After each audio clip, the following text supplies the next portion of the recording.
In our last episode, we uncovered a theory that flipped everything we thought we knew that Stewie Griffin, the genius baby of Family Guy, might have been the true mastermind behind the minions. The chaos they caused, the villains they served, the patterns through history. It all started to look less like randomness and more like a long game strategy.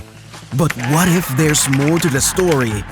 What if Stewie didn't just unleash the minions onto the world? What if he stepped into the future and became the one who would lead them? We've watched one grow up as a mastermind in a diaper with a god complex and a kill list longer than his bedtime. The other built his villain empire with freeze rays, robot armies, and a resume that somehow includes both moon theft and ballet recitals. What if, just what if, Stewie Griffin grew up to become Gru? That's the conspiracy we're diving into today. Welcome back to the evil timeline that stretches across cartoons and time. Stewie, Gru. One is painted as a cute troublemaker, the other as a villain turned family man. Both have committed acts that earned them spotlights in their movies. You might call them polar opposites, but the more we look at it, the more similarities emerge. Season after season, Stewie has been a walking red flag for cartoon villainy. Under his baby face lies a mind that invents time machines, teleportation pads, mind control helmets, and even death rays. Most of all, don't forget his obsession with the destruction of Lois Griffin, his own mother. His list of failed assassination attempts include bombs in birthday cakes, remote-controlled death rays in playpens, and ambushes staged in the nursery. His evil fantasies were in nearly every season of Family Guy. Stewie's villain era isn't just a phase, it's actually his personality. He's tried to assassinate his own mom more times than we can count, tried using psychological warfare on Brian, and casually threatened Peter like it's part of his map schedule. He once rewound time just to turn the entire town into toddlers. And in another timeline, he became a full-blown supreme overlord.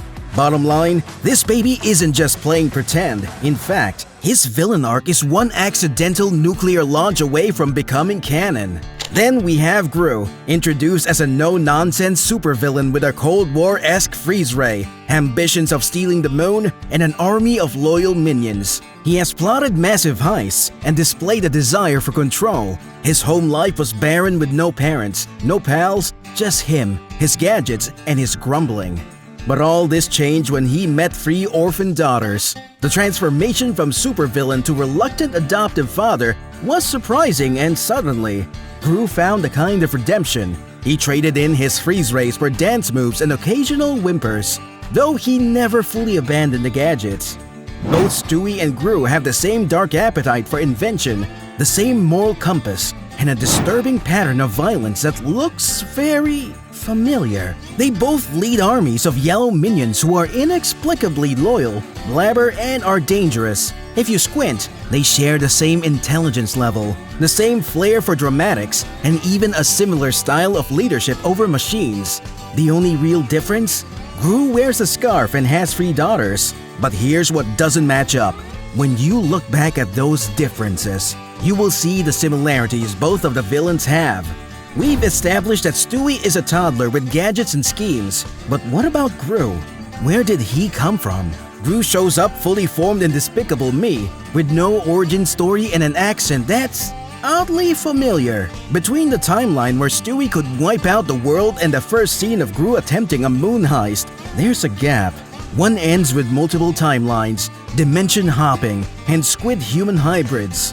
The next picks up with a fully grown villain with no memory and no backstory aside from being a genius criminal. At some point, Stewie just fades. The world-conquering baby goes quiet. No more time machines or global threats, just background gags and diaper jokes. And then suddenly, Gru, fully formed, fully funded, and already deep into villainy. It's not a rise. Like Stewie didn't disappear, he just changed names, dropped the onesie, and upgraded to a scarf. Stewie's time machine isn't a toy. It's been used to travel across time, alter reality, and create paradoxes. In those altered timelines, he sees future versions of himself, but none that match Gru. Yet, Could it be that one of those alternate versions was a version of Stewie that became Gru? The clues get darker when you realize that the accent, the flankly lab knowledge, and the gadget designs, it isn't a coincidence. Look at Stewie's inventions: a shrink ray, teleportation device, mind control helmets, artificial intelligence, cloning, interdimensional portals, and death ray weaponry. Now look at Gru's world: freeze ray, rocket missiles, bank heists, and of course the minion management system. He also uses cunning strategies that match Stewie's early beliefs in world domination.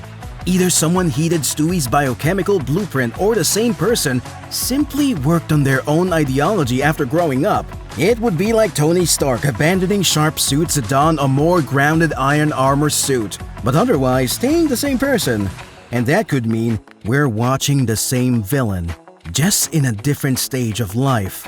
To grasp just how evil Stewie was, remember, he tried to bomb Lois. He once held the world's population hostage with nukes from his front yard. He sabotaged his father's newspaper distribution scheme just for fun. He tortured Brian psychologically to test mind control tech, all of it for one reason: domination. Gru, on the surface, reformed. His later crimes are comedic or overshadowed by his paternal duties. Still, he once enslaved soldiers to take over the moon. He fought rival villains and employed dramatic freeze rays against unsuspecting humans. And when he stopped being evil, how long was it before he moved into a suburban neighborhood?